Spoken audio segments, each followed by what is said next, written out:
Welcome to Motherhood. I'm Dr. Christina Hibbert, here to help you overcome, to become, and to flourish in this interesting and moving experience we call motherhood. Today we're going to be talking about some very moving topics. And really, I'm going to be starting this as a regular segment that we're hopefully going to be doing over and over called a Making a Difference segment, or episodes, I should say, in which we get to talk to people who are out there truly making a difference. Now, I know we get to do that each week here on Motherhood. We're talking to authors and moms and people who are doing all kinds of incredible things.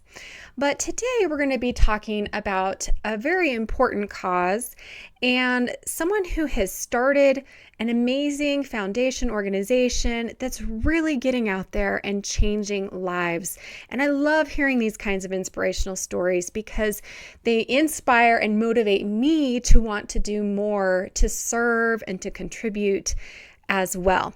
And hopefully that's what it will do for you today as we talk about making a difference, how we can get involved, and also how can we pass that need, that desire, that love for service and contribution onto our kids. How can we raise kids who want to give back and serve too? Now, stick with me here, but first I want to thank you for joining me here each week on Motherhood and for joining us on our Facebook group, Growing Through Motherhood. Again, if you haven't been at it already, just look us up, Growing Through Motherhood on Facebook, and ask to be added. And be sure to comment and join the discussion there because I love getting to know you better and sharing ideas and supporting one another. And also on my website at drchristinahibbert.com, where you can find all kinds of resources about the things we'll be talking about today, including an article I'm going to write about this topic, links for all the things we'll be talking about, ways that you can get involved. It's all on my website, so check that out. And be sure to check out YouTube, where you can find a video for today's episode and many of the other ones on my Motherhood TV channel, on Dr. Christina Hibbert channel. And also join me on all kinds of social media, on Instagram. I'd love to see you there, Facebook and Twitter, so that we can keep connected and keep growing through motherhood together. Now, just as a brief introduction, what we're going to be talking about today is I'm going to be interviewing a young woman who started a fabulous program, I guess a nonprofit organization, really. We're going to be talking more to her, Haley Smith, who started an organization called Lifting Hands International. And she started this in response to her own experiences, seeing firsthand what's going on with the refugee crisis. And she was in Greece, and so she'll share her experiences with us. Now, we know that these topics, these issues, they're often very politically charged. And Haley's going to mention that. Her organization is in no way political. It's not religious-based. It's just out there to try to get the services and the products to people that really are in need, that are in a crisis. And that's one thing I love about talking with her in this episode and talking about this topic, because there are so many ways we can contribute and give back. And it does really kind of begin with our own desire. What strikes your heart? What has really stood out to you in your life as something that needs attention, as something that you have to offer to others? Years ago, I started the Arizona Postpartum Wellness Coalition, which is now going under a transition and is going to be part of Postpartum Support International, the Arizona chapter.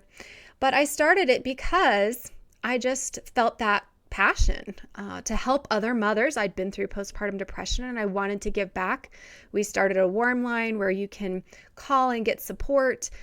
We also eventually started a website and different kinds of resources and education and training in Arizona. And it really was something that I felt so passionate about for years. And I'm so glad it's still going on with others at the helm.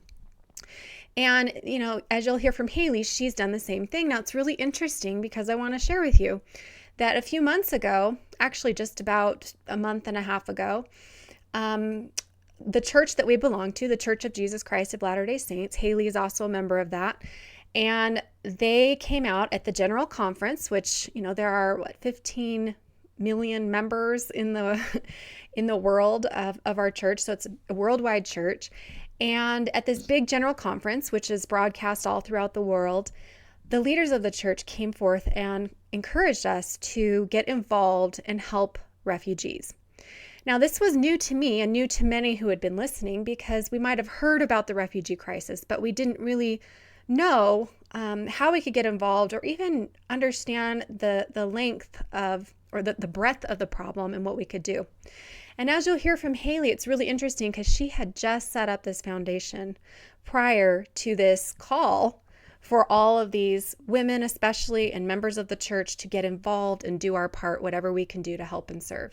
And it really compelled me to look out in the community and see what I could do. And that's how I came across Haley, through a friend of mine who was already serving as a donation site for her organization. I started a donation site here in Flagstaff. Many others of my friends have done the same thing and become involved. And it's just been a wonderful eye-opener to see the needs out there and how something so little as donating some time, donating some money, donating even used items can make such a world of difference in the lives of others.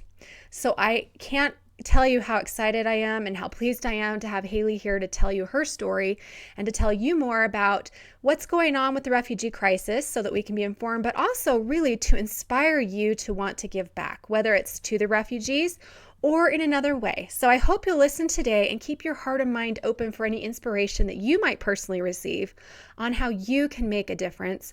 And especially, how can we model that for our children? How can we be the kind of mothers who show our children that it matters to us to serve and to contribute and to give back and to love others? All right, so today I am thrilled to share with you this wonderful cause and this amazing young woman who has started all this, Haley Smith. Welcome to Motherhood. Thank you very much. That's the title of the show, so when I say it sounds funny. That sounds like a Freudian slip, but Yeah, I assure you that's not happening to me. Well, you are birthing something in a different way, right? I mean, it is a form of motherhood, what you're going through right now. It really is. It really is. It really is. So let me tell everybody a little bit about you, and then, gosh, I just can't wait to share your story and all that you have to help us know how we can make a difference like you're trying to do. So Haley is the founder and director of Lifting Hands International. And you can find out more about this organization at liftinghandsinternational.org. And she's going to tell us all about how she started this. She's only started this a few months ago, and already it's just taken off, and she has done so much good. We're going to get to talk about how you can be part of this as well. But to tell you a little bit more about her, Haley studied Arabic.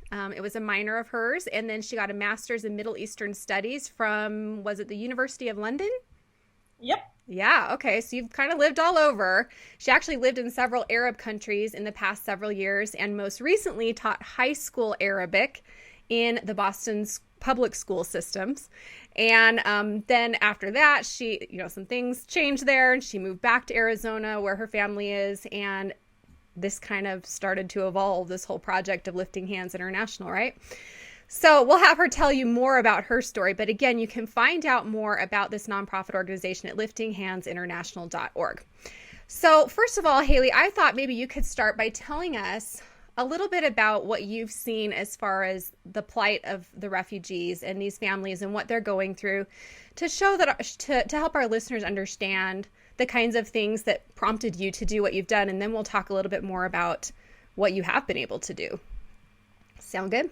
Sure. Yeah, that sounds great. Okay. So I kind of want to start with just a very basic summary of why people are leaving Syria, because I feel like a lot of people don't realize how bad it is. Yes. So if you go back 5 years to 2011, you have several Arab countries revolting against their leaders or dictatorship. And you had Libya, you had Tunisia, you had Egypt, and most of them were very successful in displacing their dictators. And Syria the Syrians saw the same thing happening, and they wanted to do the same thing. They wanted to at least make some changes, if not displace Assad. Mm-hmm. And once they started revolting and just having demonstrations, Assad crushed them. And with the backing of Russia, no Western country even just touched them. And so it's been 5 years of just pure war. And it's not just the government versus the people here. It's ISIS came up from Iraq. ISIS started in Iraq back in like 2008 when the U.S. troops withdrew, and a lot of those leaders walked free from prison and gathered together and created ISIS. And I'll try to keep this. I'm not a political person. I am not conservative. I'm not liberal. I am simply just Haley, and I just am a humanitarian. And certain things have happened politically that have just caused things. And so if I do mention politics, it's more of a causation thing than an opinion. Got it. So ISIS came up to Syria and just is creating havoc. And so now you have ISIS, you have the regime, you have the rebels. The rebels are made up of just thousands of militias. Some of them are Al-Qaeda affiliated. And so it's this incredibly complex situation. And over the past 5 years, you've had 500,000 Syrians killed. 500,000 Syrians are killed. Half of the population of Syria, which is about 17 million, is displaced. Many are displaced within Syria and living in camps in Syria. And 4 million are outside of Syria, living in all kinds of countries like Jordan, Lebanon. For example, Lebanon, 1 in 5 people in Lebanon are refugees. Wow. 1 in 5 is a Wow. refugee. Wow. And it's getting closer to 1 in 4. Jordan, it's about 1 in 13. And these are countries that can't really support that heavy a population of refugees who need a lot of support. And because of that, because of the oversaturation of refugees in those countries, refugees have had to go to Turkey, and from Turkey to Greece. They can't go from Turkey to Bulgaria, even though those are connected by land, because Bulgaria is cut that off. The border's closed, and so people have to get on boats if they go. Turkey, people are like, well, why can't they stay in Turkey? Well, Turkey is not known for treating refugees super well. They don't really recognize refugees as refugees, so there's no education for kids, there's no services, there's no work. And so you have 2 million people living in Syria homeless, and a lot of people are going missing. In fact, one of the girls I just made a documentary about, she almost got kidnapped in Turkey, and because of that, that's one of the reasons why her family decided, well, we just have to go to Greece. We have to risk it. 3,000, almost 4,000 out of 1 million people drown. So Wow. the odds are low, and so they risked it. This is 2015. They risked it, and they made it. Not everyone made it, though, unfortunately. And so that's kind of why. If you look at pictures before and after of Syria, the country has been demolished. You have entire major cities that are leveled. Aleppo, Homs. If you look at, they have drone footage. They're gone. And these are cities that are very beautiful and very industrial.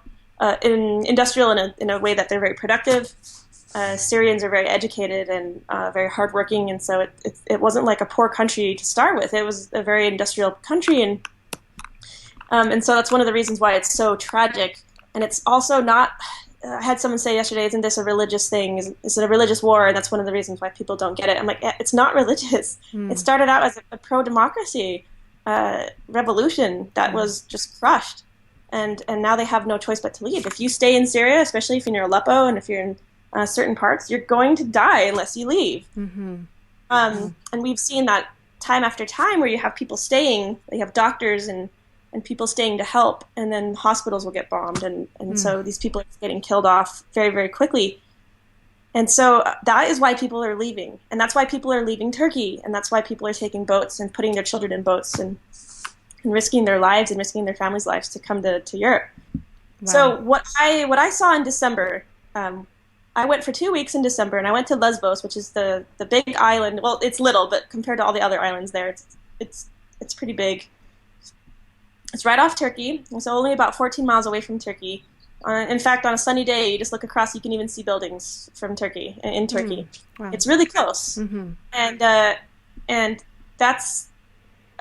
that's where I was, and that's where, like, even just a year ago, you had thousands and thousands of people arriving a day, and being smuggled. It's human smuggling. If you take a boat to Europe from Turkey, that's considered illegal. Wow. Once you're in Greece, this is before March, because something changed in March. Once they were there, they're there, and it would take about 5 days from them to register in Lesbos, and then take a ferry to Athens, and from Athens you just get on a bus and you just go from country to country until you make it to Germany or Netherlands or Britain or wherever they're ending up. Let me ask you, is this the main route then from Turkey, from those that are displaced into Turkey? This is kind of the main route through Greece and then on into wherever. But there are big refugee camps in Greece, right? Is that where you?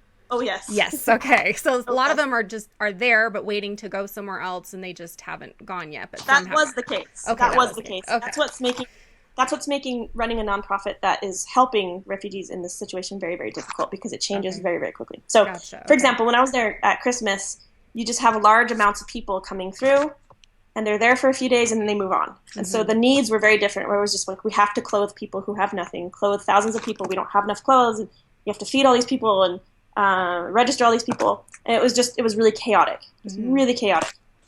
And so when I came back, that's my business model was based on getting the right supplies to these places because they were getting loads of donations. It's not like they're not getting donations. They're getting a lot of stuff, but they're coming in unmarked boxes or unsorted boxes. They're getting a lot of stuff they don't need, and they're not getting a lot of stuff they do need. Yeah. For example, they have mountains and mountains of baby clothes. When I showed up in December, I had 2 suitcases that I paid extra for full of baby clothes, and when I got to the warehouse, they were really like, oh, great, more baby clothes. I was like, oh, you don't even think about the men. The men don't have anything. No one's giving stuff for men. And it's not because there are too many men and they're taking up all the supplies. No, it's like half and half, men, women, children. It's just families that are fleeing, but no one's thinking about the men. And so there's no underwear or socks for men. They were all wearing plastic bags for socks and things like that. Wow. And so when I came back, I'm like, I'm just going to get in touch with these camps and I'm going to collect what they need and make a list of what they don't need, collect, and then send a container. Yeah. And I was like, it's going to take a while. I don't care. I'm not really married to my job or anything, and this is something I really care about. And then in March, everything changed. And this is where the challenge is coming from. And so if you think about just pre-March, where you have just chaos and you have people, just thousands of people pouring in and moving through this corridor. And then you have late March, where you have the what they call the EU-Turkey deal. And so what happened is that the EU was told Turkey to stop sending people. Like if you allow 50, no, it's hard to explain. But basically, if a boat arrives in Greece, then they're sent back, which wasn't happening before. Okay. Once they make it to Greece, they're sent back. So if you have 50 people coming to Greece, they're sent back. And then the EU has agreed to take 50 people from Turkey who never took a boat in the first place. So it's de-incentivizing people to take boats because it's a dangerous journey, but it also punishes people who try to take boats at the same time. And EU means? European Union. Okay, European Union. Okay, so they're trying to stop people from the dangerous plight of trying to cross the waters on these boats by saying they'll take them if they don't get on the boat. Yeah, it's a controversial move. Some people say it's for their safety. Others say it's because the EU doesn't want more than, a million people went in 2015. And it's difficult. That's why they're calling this a crisis. It's not because of the sheer amount of people, which is also the most refugees since World War II. It's not just Syria either. Yeah. It's a crisis because it's really, really challenging the EU. It's kind of tearing it apart. Gotcha. Okay. And so in March, the boat stopped, and it wasn't just the boat stopping. It was also the borders around Greece closed. The EU had Greece sealed off. And so now since March, you have 50,000 people who were there trapped. Wow. And they are living in places that, because this was unexpected. It took them within a week, the announcement and then the passing of it. Wow. So people who were just expecting to spend 5 days until they left Syria or Iraq or wherever, until they got to their destination. All of a sudden, they're spending months and months in these camps. And the camps they're just literally located at the border of Macedonia, especially the one I was at just a few weeks ago called Oneonone. And it has 10,000 people. It did have more, but it's right by the border, and it's on a farmer's field, and it's just a bunch of tents just set up. And it just kept getting bigger and bigger and bigger and bigger because people didn't realize that the borders aren't going to open again. This isn't just a temporary move. This isn't like, we're temporarily closing the borders until the EU figures stuff out. No, wow. It's indefinitely closed. And the only way those trapped people, I say trapped. I know it's Europe and I know it's better than Syria, right? But it's still, these camps are very, very bad. Yeah. And they can't go anywhere. They can't go on to where they were going before in Germany or other countries. Oh, no. Yeah. And the sad thing is that some countries' borders are still open. Like Germany's borders are still open. You just can't get there. If you're in Greece, you can't leave Greece. Unless you want to go back to Turkey or go back to Syria or go back to Iraq. And so And so these camps just started building and building because people were just waiting by the border, waiting for it to open. And so all of a sudden you had 15, 16,000 people waiting at the border. And that it's pretty peaceful for the most part. But like 3 or 4 weeks ago, there was a protest and they were tear gassed and a few people died, including a child. And there's a whole these pictures of the white powder all over people's faces. And people are like, oh, they're just ungrateful and da da da. I'm like, well, just having gone there and having seen the conditions, I feel like I could live there for a while. Yeah. But I haven't lost everything. And I haven't lost my home. I haven't lost my cultural identity. I haven't lost family members. I haven't seen people blown up in front of me like most of them have. Right, I mean, the trauma of it all. Yeah. Exactly. Yeah. Most of those people are the ones that waited the long enough, like the longest to leave. And so they're the ones that have seen the most. And so when I'm talking about pre-March, where I'm saying it's really chaotic and it's just the challenge of just clothing thousands of people passing through, the challenge now is to meet the needs of people who are living in these camps where their basic needs are barely being met. They've got food being brought in by nonprofits. They've got shelter if they have tents. There are bathrooms that are cleaned every once in a while. Like it's not, but when you go there, it's like post-apocalyptic, especially at this one place. It's this old abandoned train station where you have 10,000 people. Wow. You have people living in the old train station. You have people living in old abandoned trains. You have people pitching tents on the rail lines. I don't know if you've seen pictures of them. That's amazing. And just describe, I mean, these are families who had careers and jobs and normal lives, and then they're living like this, right? I mean, yeah, absolutely. And the ones that are in Greece are the lucky ones because it does cost quite a bit of money to get smuggled to Greece. It costs anywhere from 1,000 to 1,500 euro per person. Wow. And so these are the people that were lucky to have money or were lucky enough to somehow get enough money while they were waiting in Turkey to come over. Whereas the ones that are stuck in Syria still, the Syrian refugee camps are probably the ones that just don't have money and don't have the means to get out. Also, the borders it's really hard to get out of Syria unless you live in a kind of a border town. It's quite hard to get out. You have to hire people to smuggle you out, and it's dangerous. Yeah. Wow. So now our challenge is that things can happen. Things can change very quickly. And so, I mean, even the camp that I designed my nonprofit to help doesn't exist anymore. Wow. Only in a few months. Yeah, in a few months, right? Yeah, in just a few weeks, it was gone. Wow. And so when I went the purpose of my past trip was to actually go and talk to all the nonprofits, the little tiny nonprofits, because there aren't any big nonprofits helping. It's all the little ones that half of them aren't even registered. They're just people who are there just giving up their lives and time to be there. And they're the ones that are providing most of the services, which it's hard to coordinate and it's hard to make sure that the services are viable and actually doing stuff when you have volunteers only there for a week or two. Right, yeah. I lost my train of thought. That's okay. So okay. Oh yeah. So you're talking about now the challenge. Yeah. So post-March is, when I went to Europe and I went to a warehouse in Calais, France, and visited that camp. Then I went to a warehouse in Idomeni and spent 3 days at that camp. And then I went down to Athens and then went to the warehouse in Athens and also spent some time with a refugee family living in Athens in a program for vulnerable people. And the biggest takeaway from the warehouse people is all of them were like shocked at how successful my nonprofit was. Success meaning how many donations I've been able to get and how much stuff we have.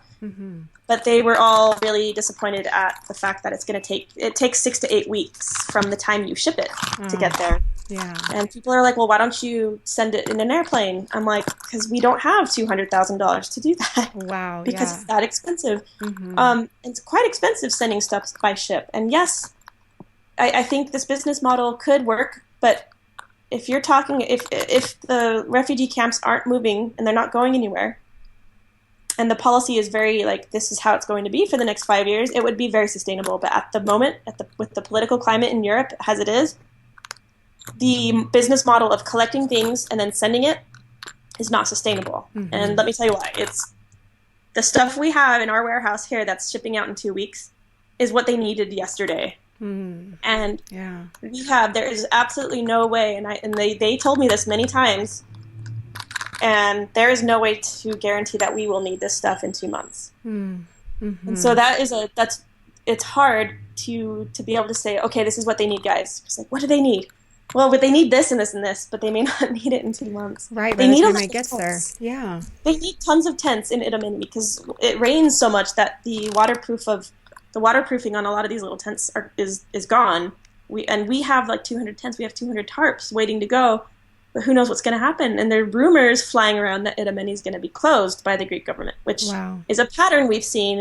If a camp gets a little too permanent, it gets shut down and people are moved. They don't want them to get too comfortable. They don't want them to stay. Wow. And so that's my challenge right now. And so I'm moving towards trying to get more financial donations, and it makes more sense to me Yeah. because then I can go and spend it there and Right. help the Greek economy, which is broken. Mm-hmm. But psychologically, it's really hard to get people to donate money. Whereas if you're donating things and socks and things, you feel like you're really making a difference. Right. But the same amount of money would be making more of a difference, because if you're gonna buy $15 worth of socks, if you gave me $15, I could spend it in Greece and buy even more socks. Right. But Yes. that's the hard part, is convincing people that that's what I'm going to do. And so I'm looking Yeah. at every option right now. I'm looking at moving there for 6 months, Mm. just to be on the ground and keep making documentaries and just keep raising awareness. Mm-hmm. I'm looking at just finding a financial sponsor that can ship something for me, and so we can keep sending stuff, just sending it more often. Right. I'm just looking at every option right now, and so that's the last week since I've been home. My brain has just been like full steam ahead, trying to figure this out, and Yeah. I just keep hitting a brick wall. But that's just how it is. That's just how it is running a nonprofit that is serving people who are in flux and in transit. Right. It's just, Right. Man.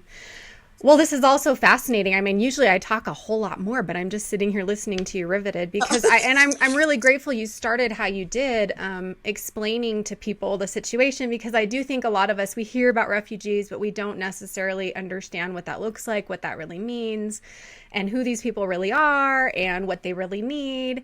And so let's kind of back up a little bit, and why don't you explain to everybody, or tell all our listeners, how you first decided to start this organization. You said you went in December to visit, and I'm guessing that you knew about the crisis already through your studies before and through your travels.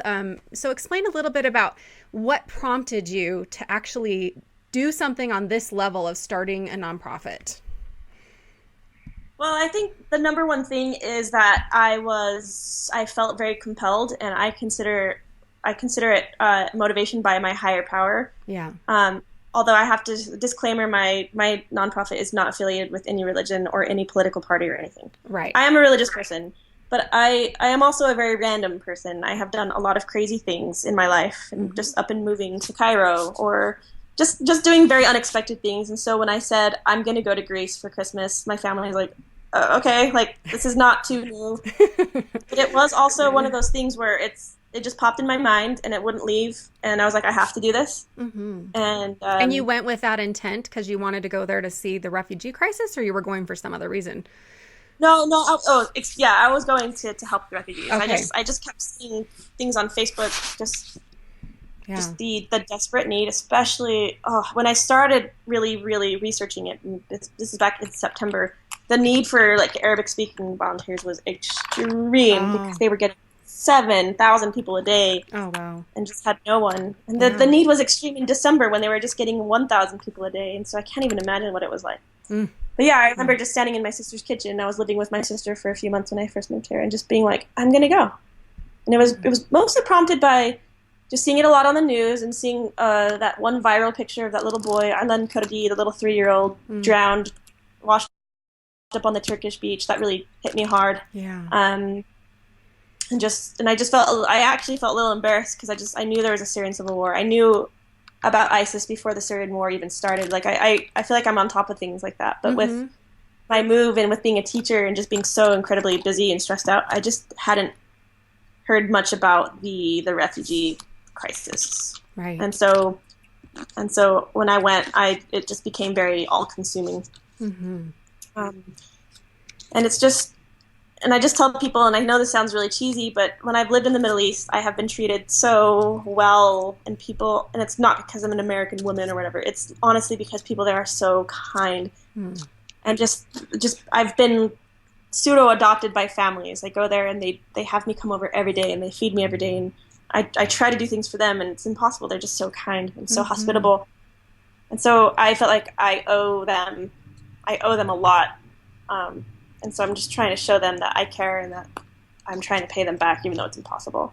So there is kind of, it's less of a humanitarian thing. It's also just a personal thing where I just feel like I'm very indebted to all the Moroccans and Egyptians and Jordanians and all the wonderful people that I've lived with or spent a lot of time with. And and I wish other people had the same experiences that I've had, and just knowing how wonderful most of them are. Not all of them, of course. Right. I mean, there's like catcalling in Egypt, but I've been catcalled in Boston too, whatever. Right. People Exactly. try to piss me off, but you go to any third world country and it's like that, where you have to haggle at the markets, blah, blah, blah. So, so that's one of the reasons also why I wanted to go is just to pay them back. Well, and it's impossible. And it's impossible, but you're doing what you can. Doing what I can. It's very limited, and it's a lot of the limitations are not just financial, and it's not just geographical, but a lot of the it's also political, and there's nothing I can do about that. There's For example, a lot of people, I've had people be like, well, why can't you help them start community gardens? Why are they just sitting around all day? And I'm like, because the government won't allow that, or their camp is on an old Nazi munitions dump, so they can't dig. Can't even dig out irrigation canals for all the rainwater to drain out. Oh man! Or the Greek government especially doesn't want them to be permanent at all. Any sign of permanence, and that camp is gone. And so, how are we supposed to? They're like, well, why can't they work at the warehouses? Okay, yeah, put a bunch of refugees who have need in a warehouse and see how that goes. Right. Especially Arab culture, who you take what you need and you take what other people need and you share. And so there's a lot of this, like, how do we help them? Yeah. Honestly, you can't. On a big scale, to make a huge change, we can't. Yeah. We can't. It has to start. It's a political problem, and it's a global problem. But it's up to the politicians to really help them, because we can only do so much, especially. Just thinking about how the thousands of volunteers who think like me or creative like me, creative problem solvers, right? We would have thought of a better solution. Yeah, if it were possible. But what you're saying is we might not be able to make that big change, that global change. But what you're trying to do, and what I'm hearing from you and feeling inspired by you to do, is that we can make that one-on-one change with, some of the people that you're able to come in contact with and that others are able to come in contact with. And as we hook up with organizations like yours and try to do what we can do, that's where the change can happen. And that's where we can really serve and help. Exactly. As tempting as it is to say, well, this isn't really making a difference. In fact, I was at a big church function on Saturday where we were sorting through all these Amazon wish list donations I've gotten. I'm talking thousands of packages. Wow. I heard someone say, well, we're not really doing much. This is just a drop in the bucket. Like there has to be a better way to do this. And I almost wanted to turn around and be like, you're right. Yeah. But at the same time, the people who were there weren't there because they had to be there, because the church asked them to be there. They were there because they love these people. Yeah. And they are empathetic to their plight. And whenever I go over there, or even when I'm Skyping or WhatsApping with my Syrian friends, I tell them, you have so many people love you. So many people love you. And that makes them feel a little better. Yeah. It really does. Right. And even just a little movie I finished yesterday and posted 200 views, she has been in tears. She is just like, I don't know how to thank you. I don't know how to thank you. I don't know how to thank you. She keeps sending me these texts. So even just people watching it and just becoming aware of her is making a very, very big difference to her. So tell us about this, because not only have you started this organization, but as you said, you've gone over there now a couple of times, and you've also been trying to do these documentaries and, like you said, raise awareness. That's another part of this that we can also be involved in. And so first of all, tell us about this latest documentary that you've done, and also where people can watch it, because I'm sure people want to go see it now. Yeah. So I have like 10 documentaries in the works. And these, when I say documentaries, I mean like 2 or 3 minute long Little documentaries, videos. because Yeah. that's my attention span as well. Um, and I studied film in college as well. I got a minor in film, so Oh, I great. can edit and things like that. So I have a YouTube channel for my nonprofit, and So it's I Lifting put Hands International? Hands International on Okay, YouTube. on YouTube. And so one of the girls I went with, I didn't know her really well. She was a BYU student. She went with me over Christmas, and it changed her life. In fact, she went back to BYU, and then a week later, she was back in Greece. She deferred. Wow. She's like, I'm done with this life. Like, I have to go back and help. Wow. She ended up meeting a family in Idomeni, the really, really crappy camp. They were going around picking up trash because they were finding ways to keep themselves busy. And one of the girls was really sick, and it had been raining for days, and so they were just like, we can't just sit around anymore. They got up and picking up trash, and so Milena, that's my friend's name, befriended them, and it was like this instant connection. And she ended up just kind of following them. So once they got accepted into this program for vulnerable refugees, because the 19-year-old girl has shrapnel in her face from a bomb exploding right just a few feet from her. She is in constant pain, and so the UNHCR, the UN's Refugee Council, has allowed that family to get a few extra services, like a hotel room in Athens, basically, and appointments with Doctors Without Borders, even though that's been very inconclusive. So Melina followed them to Athens and picked up a lot of Arabic and has just spent a lot of time with them. And it's kind of funny because when she was telling me, like, these people are amazing, Haley, in my mind I'm like, well, I know, like, you're having the little experience I had when I first went to the Middle East, and you're realizing how amazing they are. Like, everyone has that kind of transformative experience. I know they're amazing, hello. But when I met them, it was like, oh my gosh, like, they really are that amazing. And she's like, I've been telling you this. Like, I know. It's a family of 5, so mom, dad, and 3 daughters. And they are so amazing. They're highly educated. They're so sweet, so hospitable, so humble, so patient, so open-minded. And just being with them for 3 days really did change my life. And the strength and fortitude they have in all of the challenges, they've had a lot of challenges in their group of vulnerable refugees. They're the last ones that were placed in a hotel. They're the last ones that are getting the services. Like, for some reason, it's always they're always the last ones, or just even getting to Greece. They got to Greece just a few days before the borders closed, and they missed getting through just by a few days. And they had an uncle or some distant relative coming down from Germany to pick them up when it happened. Wow. Just really, really bad timing. And even if they do get resettled in another country, it's going to take at least a year.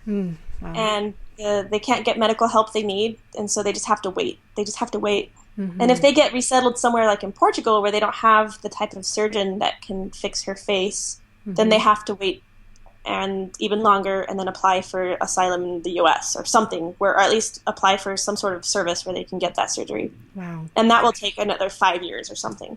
So they're looking at a future of waiting, and they have been waiting for months, like 3 months now. Wow. And so I did a documentary on them, and I just got as much footage as I could, and an interview with Road, the 19-year-old, and published that the other day. And I just wish I could publish more, but it's only 3 minutes long. It could have been a lot longer. But what's it called so people can look for it on your YouTube channel? It's called Road. I only have 3 videos on there right now. Okay, good. So you can watch all of them. I'm working on it. And I have more one to come. Yeah, one's from a warehouse, so it's about an Irish volunteer at a warehouse in France, and then the other 2 are refugees. Yes. And it's called Road. And she speaks English, so it's not subtitled or anything. That's great. And when I was there, I've been connected with a KSL reporter, so a Utah-based reporter. And when we were there, she was interested in their story, so we Skyped with her for an hour. Oh, wow. And so hopefully, I haven't heard, but hopefully there's going to be a news thing on that family, and hopefully it'll just raise awareness that they're just people. They're just people, just like us. And she was a first-year med student, and they were just a happy family in a very beautiful neighborhood that has been destroyed, and several of their neighbors are dead. Wow. And they've had, like, Road saw a sniper laser on her sister's heart when they were walking home from school and had to push her down. Like, they have been through things, and they have seen things that no one should. And then when the bomb exploded by their car, the shrapnel just like went to her neck and her face, and it causes a lot of bleeding in her side as well. And so her younger sisters thought she was dead, and they went into shock and started like just screaming and just running around, just screaming, "My sister's dead! My sister's dead!" Wow. And then another bomb went off, and it's and killed even more people. And then they saw that, and so her little sister, who's 11, has seen friends and neighbors blown up in front of her. And Right. Wow. and as frustrating as people can be, like, well, people should stay behind and fight, and all these arguments I hear. At the end of the day, refugees are victims, and if people are saying, well, they're playing the victim card, they are victims. They didn't choose this at all. Right. Iraqis as well, because only half of the refugees in Europe are Syrian. The others are Iraqi and they're Afghan. Mm-hmm. Did they choose any of that? No. Like, they didn't choose any of it. Mm-hmm. And so if people, I hear a lot of, I don't know if it's just because of where I live, but when I bring up refugees, there's a lot of resistance. Mm-hmm. And I have to emphasize, I am just a humanitarian. I am not in charge of bringing people here. I'm not in charge of any of that. I am in charge. What I'm trying to do is just get diapers on babies and get mothers strollers, and to get people a tent that doesn't leak. That is all I'm interested in. Yeah, yeah.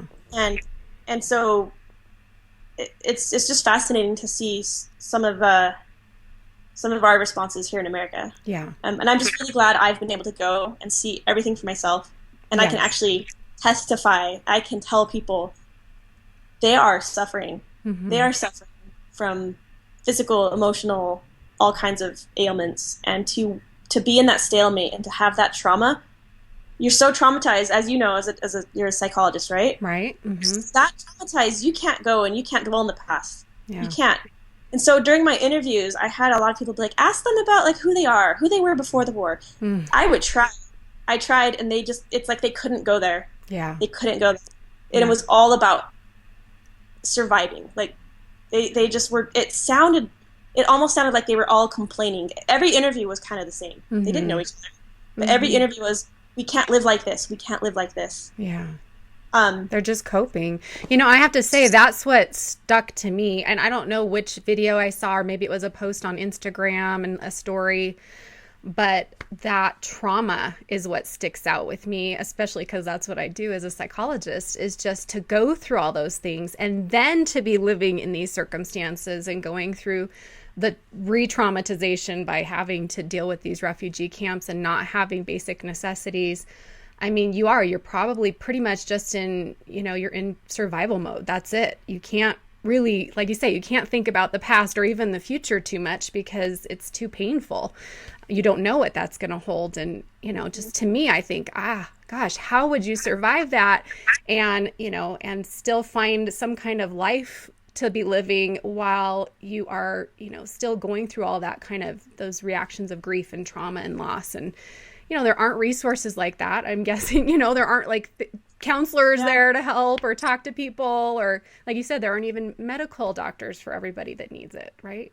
Even if there were enough, there are so many regulations and things from keeping the services from getting to them that it wouldn't help. It's just really tragic that way. Yeah. It's really tragic. So like you say, with this story, it's so profound because you're showing how it's going to be such a long process for this family to not only find some kind of stability in their life and hopefully rebuild a life, but also to find that healing that they need, physically, mentally, emotionally, all of that.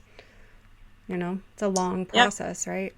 And that's just one family. Yeah. I mean, that's just one out of millions. Yeah, and that's what they said. They said, our story is not unique. They said, share our story, but make sure you say that it's everyone else's story. Yeah. Every family has the same story. Right. And they made it out with all of them intact, whereas I've talked to a lot of people whose children were killed by snipers or just... I've heard a lot of horrific stories, and I try to focus on the really positive things or else I get very upset. Yeah. In fact, I had a temper tantrum in Greece. It was like everything had built up. And when one of my friends that I had made told me that her mother had starved to death in a siege, I had no choice. I had to use every cell in my body to just control myself. Mm-hmm. Either I was going to get up and destroy something. I was picturing myself attacking the room and screaming just to deal with all of the crap I had heard. Yeah. And a few hours later, it just came back. It came back again, and I punched a wall really hard. Yeah. And my friends were like, "Are you okay?" I'm like, "Yes, just I can't deal with this." And that is me hearing stories. Yeah. That's it. That's me hearing stories, not having lived through them. Right, but it's that secondhand trauma that is so real when you do hear all of that. I mean, you experience their trauma in some sense as well. And so this is kind of, to me, it sounds like because of all that, this is your answer for how you can cope with it. And I mean, you can do something. And for everybody listening out there, I hope you're hearing the same message that, like Haley's saying, we might not be able to stop things on a global level, but if you're hearing this and feeling the same kinds of things that Haley's describing, that you just want to scream or just, weep or something, that you can do something. We can all do our little part to try to help in whatever way we can, even if we can't do the big things that we want to do.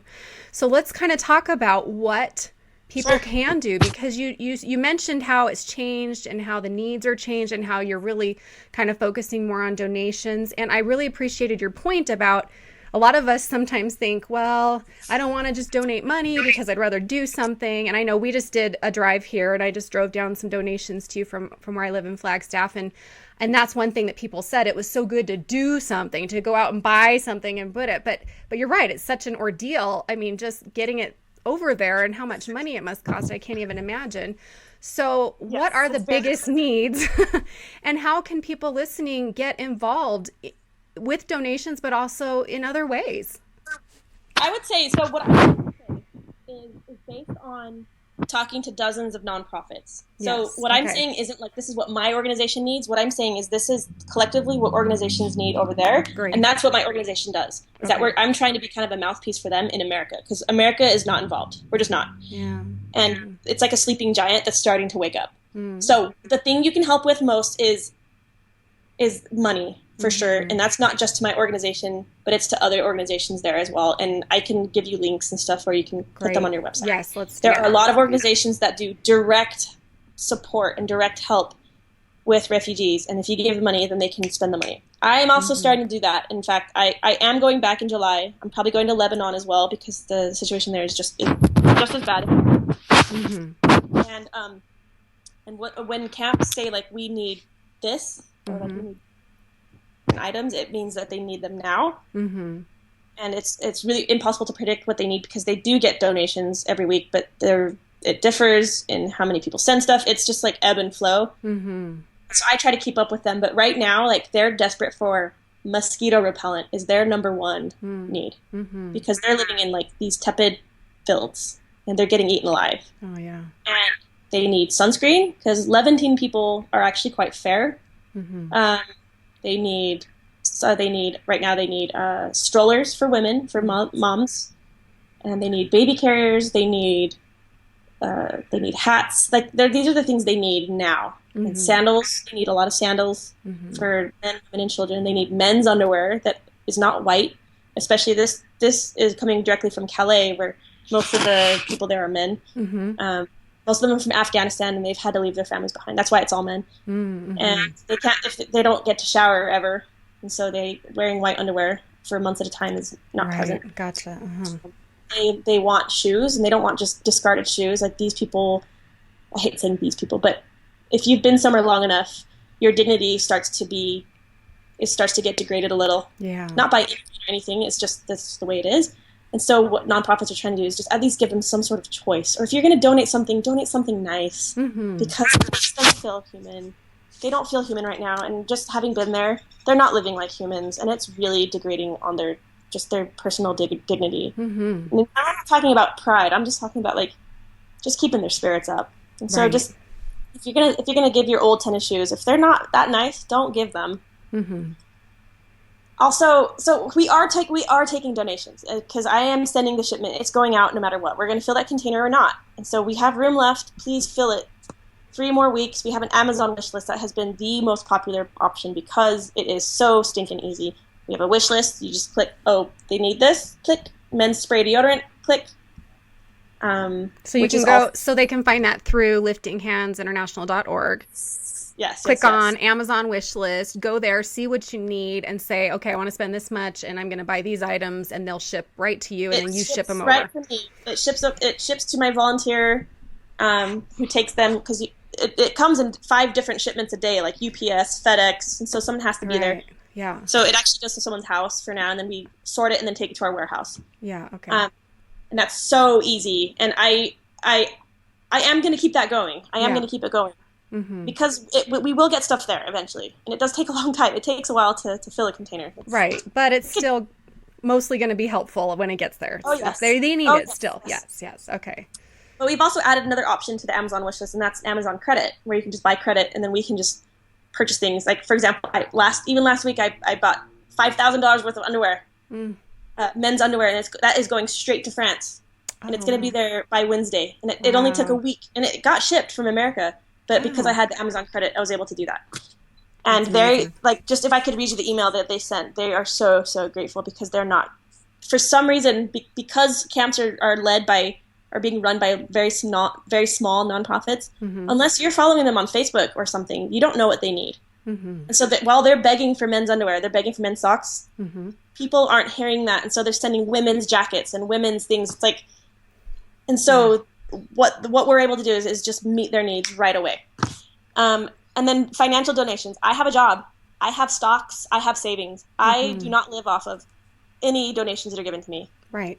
They're not even used for travel, because I got a grant that covers my travel. Any money that is given to my organization is spent on either stuff or getting stuff there.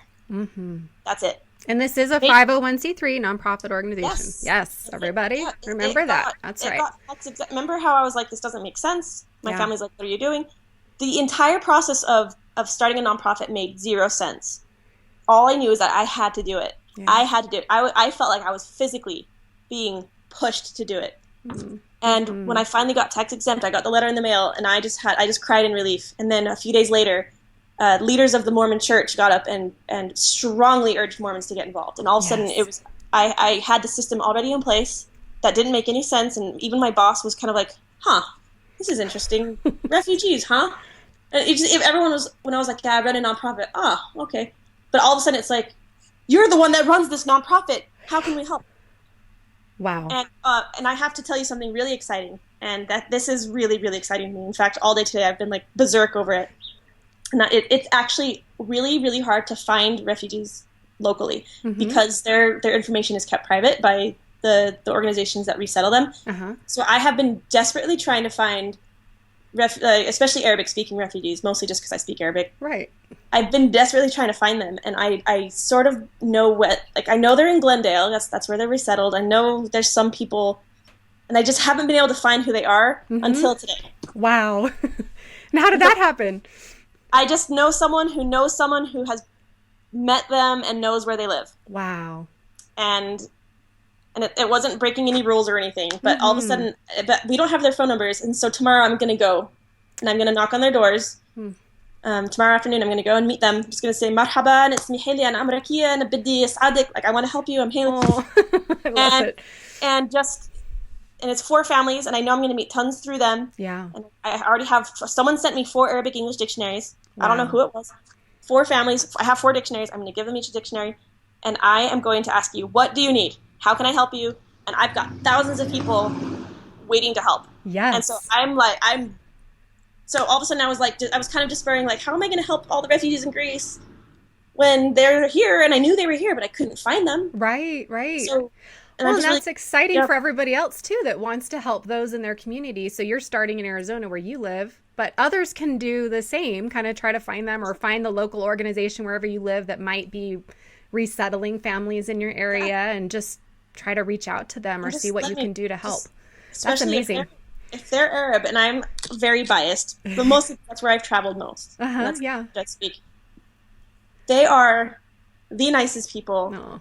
And if you reach out to them this much, they will reach out back this much. Wow. And if there is anyone who's afraid or like, what if they're dangerous, blah, blah, blah, that needs to be put to rest. Because very few Muslims out of the 2 billion Muslims in the world are intent on violence or hurting people. Yeah. They are very, very good people. Right. And they are very loving, and they will be honored to meet you and honored to have a friend. And Mm-hmm. while it is difficult for them to receive gifts, that's why a lot of the times that they don't seem very grateful. Mm-hmm. A lot of volunteers have been like, they don't seem very grateful when we give them stuff. It's because it's humiliating culturally. Yeah. If you've grown up your whole life not accepting gifts, and all of a sudden gifts being poured upon you, it's uncomfortable for them. Sure. But what they need is friendship, and they need to know that you care, and you just need to ask them questions about them. And I'm just so excited for all the friendships that are going to happen. Oh. I mean, no matter, my life is constantly being changed by them. Mm-hmm. And so I'm just so excited for people to discover that for themselves as well. And just like my friend Milena did, whose life has changed. She's going to major in Arabic now. Wow. That's amazing. So, yeah, I'm just excited about that. I'm excited to I'm excited to introduce my passion to the world. And it feels like a lot of people are starting to recognize how cool it is and how great it is to help and be involved.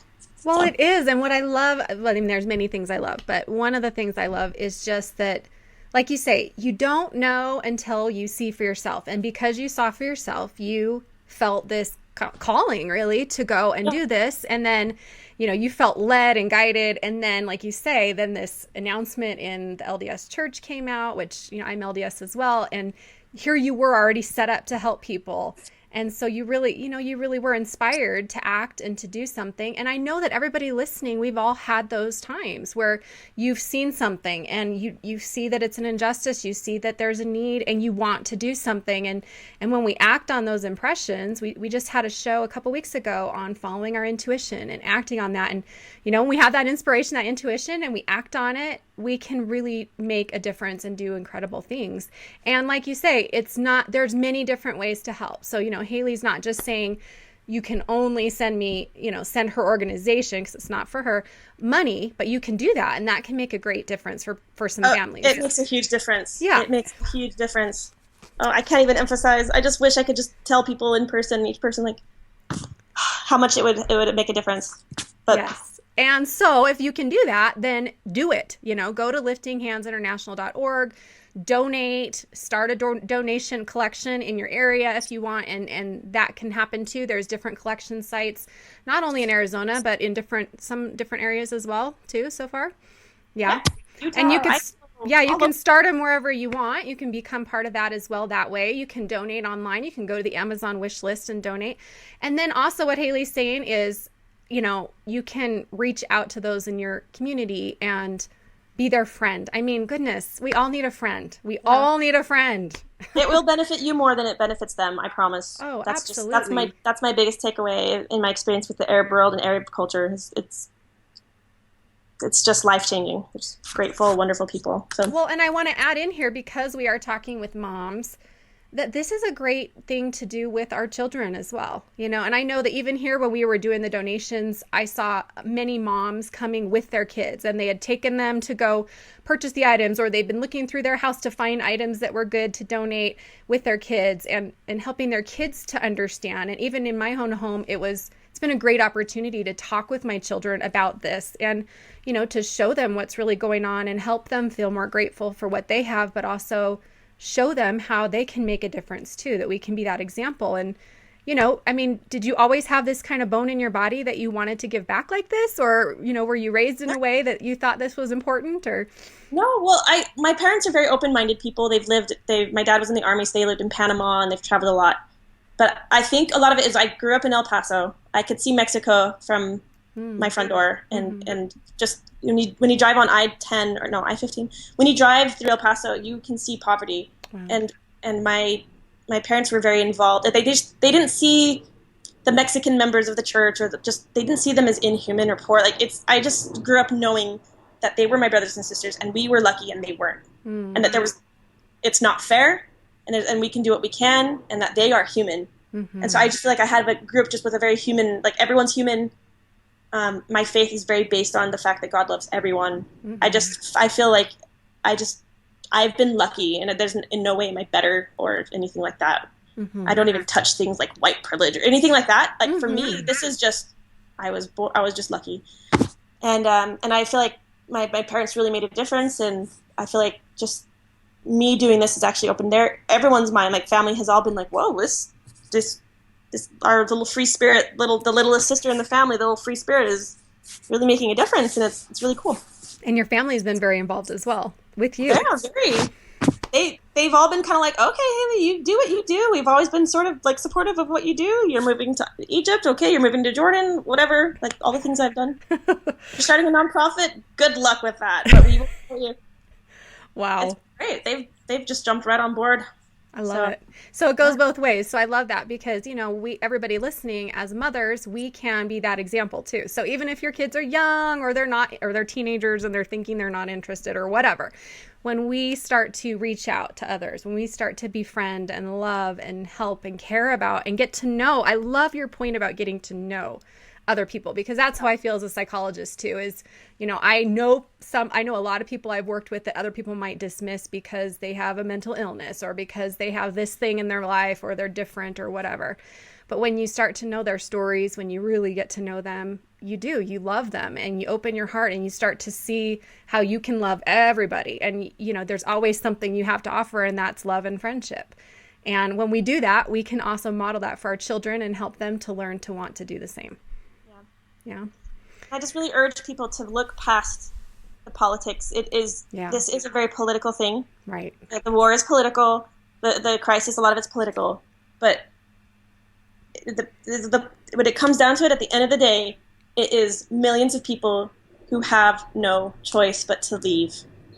They do not want to leave, and they want to go home. Mm-hmm.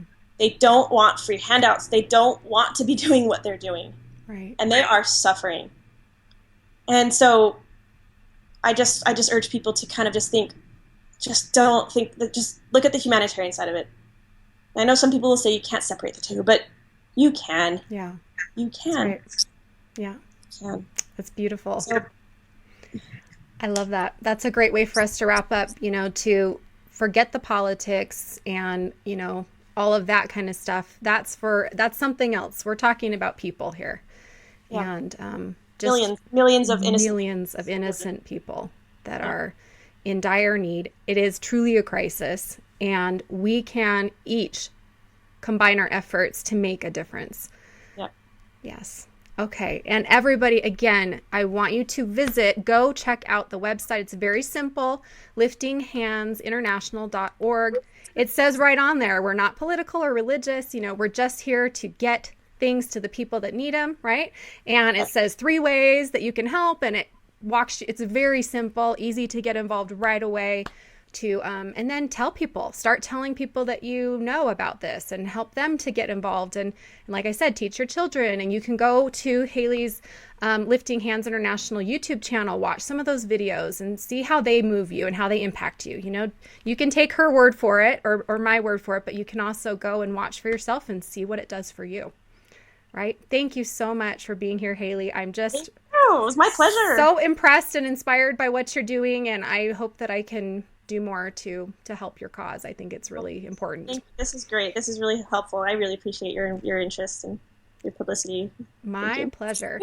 My pleasure. And for everybody listening, be sure to check out, we will have some links to Haley's organization, and maybe if you have a couple of others that are, good places for people to look to, we can link to those as well in the show description. And also I'm going to be writing an article on my website, so look for that as well in the blog post with some links. So that you can get involved. And for everybody out there, thanks so much for tuning in. And I hope that you will continue to join us here on Motherhood, because it's a whole lot better to grow through motherhood and do it together as we do each week here, instead of trying to do it on our own. So I hope you'll come back next time, and we'll see you then. Bye-bye, everybody.